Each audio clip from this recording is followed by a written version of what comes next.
नमस्कार सभी को, आप सभी को मेरा YouTube चैनल में स्वागत है। बहुत दिन बाद एक और वीडियो लेके मैं आ गई हूँ। ये वीडियो भी मेरा लास्ट वीडियो के साथ ही लिंक है, जिसमें हम लोग तेलंगाना के शहर हैदराबाद में स्टे किए थे।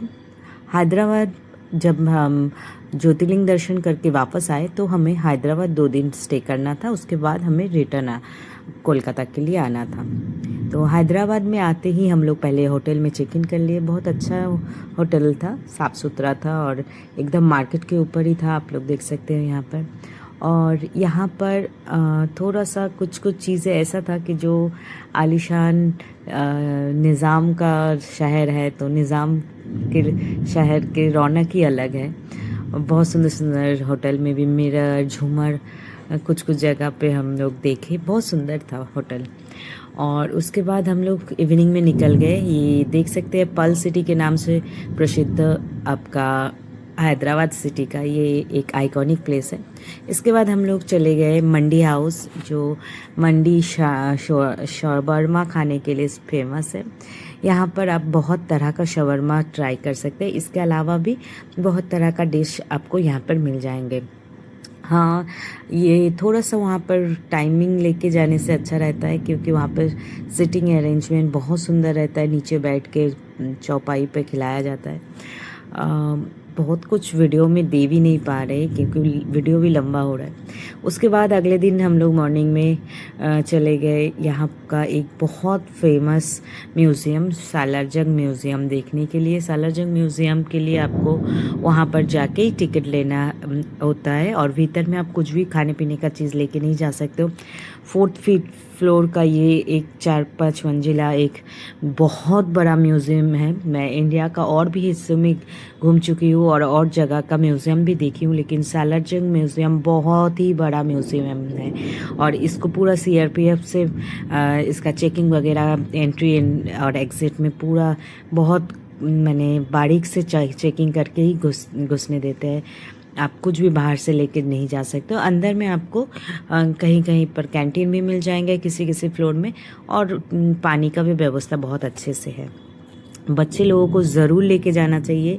जो लोग इतिहास से रुचि रखते हैं और म्यूज़ियम आर्ट आइटम का शौकीन होते हैं, उसको ज़रूर देखना चाहिए सालारजंग म्यूज़ियम एक बार जाके।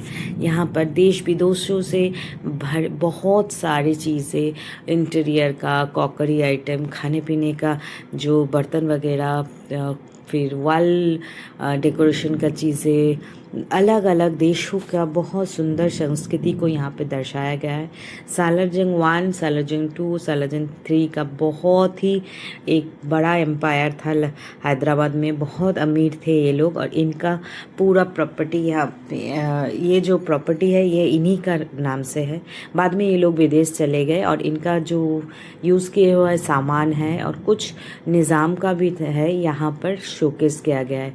गोल्ड और सिल्वर से जड़ी हुई चीज़ें बहुत कुछ है। इतिहास के बहुत सारे चीज़ यहाँ पर आप लोग देख सकते हैं।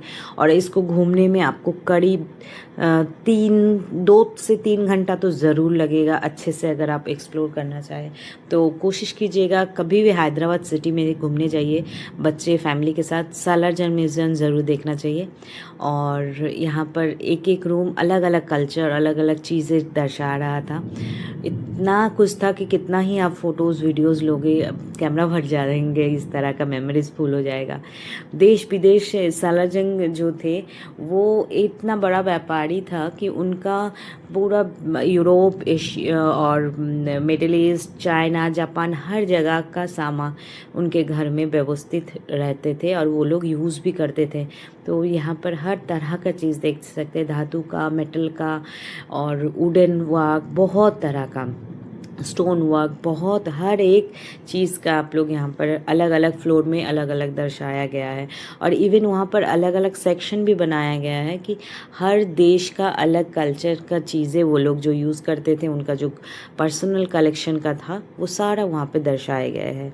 और इसको देखने के लिए ज़रूर सुबह सुबह 10 बजे से म्यूज़ियम खुल जाते हैं, और कोशिश कीजिएगा 10 बजे के अंदर ही वहाँ पर पहुँच के देखना शुरू करते हैं। ये पूरा हाथी दाँत का आप देख सकते हो, इतना कुछ हाथी दाँत के ऊपर भी यहाँ पर डेकोरेशन है। यहाँ तक फर्नीचर भी हाथी दाँत का है, खिलौना, टॉयज़, चेयर, कुर्सी, बहुत सारे चीज़ मैंने यहाँ पर डिस्क्राइब नहीं कर सकते हैं। तो मैं ज़रूर सबको रिकमेंड करूँगी, जो लोग भी हैदराबाद जा रहे हैं, एक दिन हाथ में अगर रहे या टाइम रहे तो ज़रूर एक बार सालारजंग म्यूज़ियम, और दूसरा एक और जगह है वो है आपका निज़ाम पैलेस। जो निज़ाम का, हैदराबाद का निज़ाम का जो पैलेस है वो भी जो चौमहल्ला पैलेस नाम से प्रसिद्ध है, उसको ज़रूर एक्सप्लोर करना चाहिए, देखना चाहिए। ये सारे इतिहास से जुड़ी हुए चीज़ें हैं और हमारे भारत का संस्कृति कितना गौरवशाली था, कितना रिच था, यही सब दर्शाते हैं। यहाँ पर देख सकते पूरा वुड के ऊपर काम किया हुआ सारे फर्नीचर्स है, सब मेंटेन किए सरकारी तरफ से कर रहे हैं। ये गवर्नमेंट के अंदर है, सेंट्रल गवर्नमेंट ये पूरा म्यूज़ियम को चलाते हैं, उन्हीं का स्टाफ वगैरह सारे वहाँ पर आपको मिल जाएंगे। और बहुत व्यवस्थित तरीके से रखा गया है चीज़ों को, सारे डिटेल दे के, कहाँ से किसने बनाया, कितना साल में ये बना था, क्या डिटेल है, आप वहाँ पर लिखा हुआ है, पढ़ सकते हैं। ये सारे चंदन काठ का चीज़ें आप लोग देख रहे हैं, बहुत सारे चीज़ें, बहुत सारी चीज़ तो हम देखते देखते भूल भी गए। ये यहाँ पे देख सकते हैं इटली, बेल्जियम से इटली से लाए गए, जो वेनिस और इटली से लाए गए सारे मूर्तियाँ का ये एक हॉल था। ये सारे उनके पर्सनल कलेक्शन का ये देख सकते हैं। इससे समझ सकते हैं कि सालारजंग जी कितना आलीशान लाइफस्टाइल जीते थे। उनका घर का जो ये भीतर का महल बोलना भी कम ही होगा, बहुत बड़ा एम्पायर था। और ये देख सकते हैं कितने सारे स्टैचूज़ उस ज़माने में विदेश से मंगवा के उन्होंने अपना घर को डेकोरेट किए थे। ये वीडियोस में मैं कोशिश किया हूँ जितना हो पाए दिखाने के लिए। बहुत इंटरेस्टिंग ये महल है, यहाँ पे हर एक कोने में अलग अलग इतिहास छुपा हुआ है, तो लोगों को ज़रूर जाना चाहिए। और ये एक डबल स्टैचू है, ये भी विदेश से लाए गए स्टैचू है। और इसका सामने का पिक्चर जो है, सामने का मूर्ति जो है वो एक जेंट्स का, एक आदमी का सूरत है, और पीछे मिरर में एक औरत का सूरत दर्शा रहा है। तो ये बहुत यूनिक मूर्ति है, ज़रूर देखना चाहिए। और यहाँ पर बेल्जियम से लाए गए सारे शैंडलियर और जितना डेकोरेशन के लिए जो फ्लावर वास वगैरह और लाइट डेकोरेशन का, ये बहुत सुंदर सुंदर झूमर का ही एक पूरा रूम है।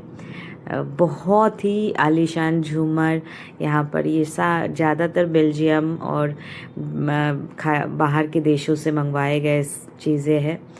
और यहाँ पर देख सकते हैं बहुत सारे शोपीस का एक रूम में था, जहाँ पर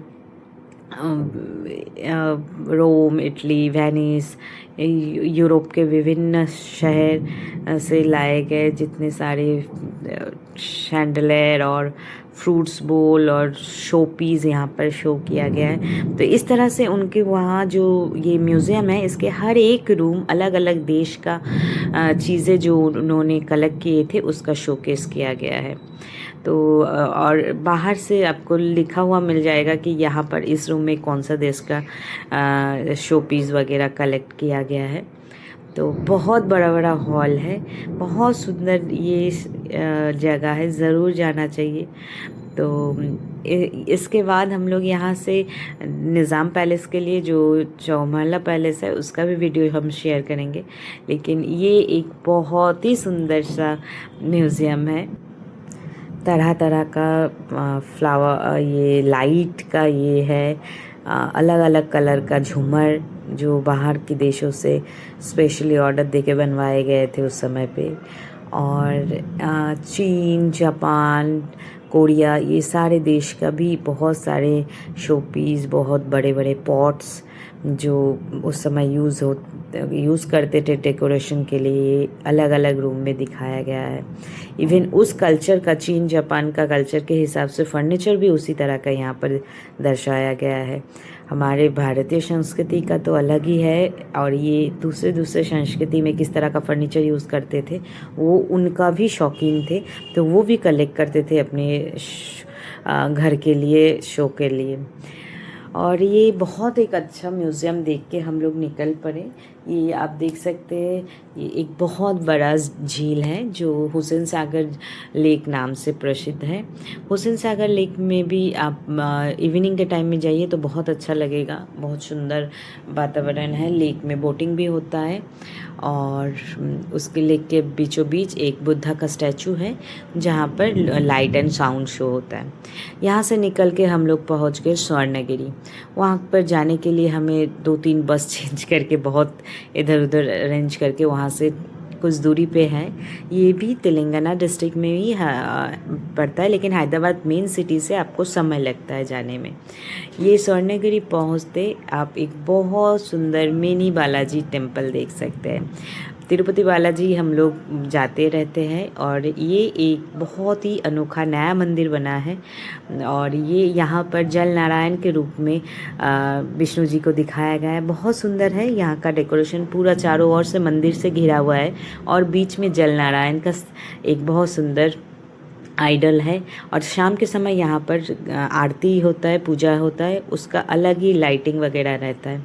क्योंकि हम लोग दिन के समय गए थे इसीलिए उस समय उतना भीड़ ज़्यादा नहीं था। इवनिंग टाइम में ज़्यादा भीड़ होता है। ये मेन सिटी से थोड़ा बाहर है, स्वर्णगिरी अलग जगह है, तो आपको वहाँ से बस मिल जाएंगे, हैदराबाद सिटी से बस मिल जाएंगे और वहाँ से आपको स्वर्णगिरी का बस लेना होगा। बस उसके बाद या तो फिर आप कैब लेके भी आ सकते हैं। और ये मंदिर का बाहर का देख सकते हैं, एक बहुत बड़ा विष्णु चरण रखा गया है और ये विष्णु तिलक है। आप सभी को पता है ये तिरुपति बालाजी का एक सिंबलाइज तिलक है और बहुत ही अच्छा मंदिर है, ज़रूर जाना चाहिए। जो लोग भी हैदराबाद या हैदराबाद के आजू बाजू में रहते हैं या फिर वीकेंड के लिए जा रहे हैं या ट्रीटमेंट के लिए जा रहे हैं, अगर पॉसिबल हुआ तो एक बार स्वर्णगिरी जल नारायण टेम्पल ज़रूर जाना चाहिए। ये मैं ज़रूर रिकमेंड करूँगी क्योंकि ये मंदिर नया बना है, अभी उतना ज़्यादा वहाँ पर रश भी नहीं है और आपको बहुत अच्छा व्यूज़ दिखेंगे वहाँ का। इतना सुंदर वातावरण, इतना हल्का हल्का म्यूज़िक चलता रहता है और एक अनोखा मंदिर जिसके बीचों बीच जल नारायण का आइडल है और चारों ओर से मंदिर का कॉरिडोर के तरह घिरा हुआ है कि आप किसी भी जगह से खड़ा होकर मंदिर का दर्शन कर सकते हैं, भगवान का दर्शन कर सकते हैं। और बाजू में एक तिरुपति का भी मंदिर बनाया गया है, वहाँ पर आरती होता है, वहाँ पर मूर्ति और भगवान का है, लेकिन वहाँ पर आपको कैमरा अलाउ नहीं है। ये तिरुपति बालाजी मंदिर का अनुकरण करके बनाया है, तो बहुत सारी चीज़ यहाँ पे सिमिलर दिखेंगे। जो आपका आंध्र प्रदेश का तिरुपति बालाजी का है, ये तेलंगाना का बालाजी मंदिर बोल सकते हैं। और फिर वहाँ से हम लोग थोड़ी देर समय निकाल के वहाँ से हम लोग निकल आए अब फिर अपने आगे के डेस्टिनेशन के लिए। स्वर्णगिरी मंदिर से निकल के हम लोग शाम तक अपने होटल में वापस आ गए। इस तरह का दूसरा दिन के पहला दिन हम लोग रुके थे हैदराबाद सिटी में, थोड़ा सा एक्सप्लोर किया था और फिर हम लोग चले गए ज्योतिर्लिंग दर्शन करने के लिए मल्लिकार्जुन से वापस आके फिर से हैदराबाद में एक दिन बिताए, स्वर्णगिरी टेम्पल में दर्शन किए, म्यूज़ियम देखे और इस तरह से अपने दिन का अंत किए।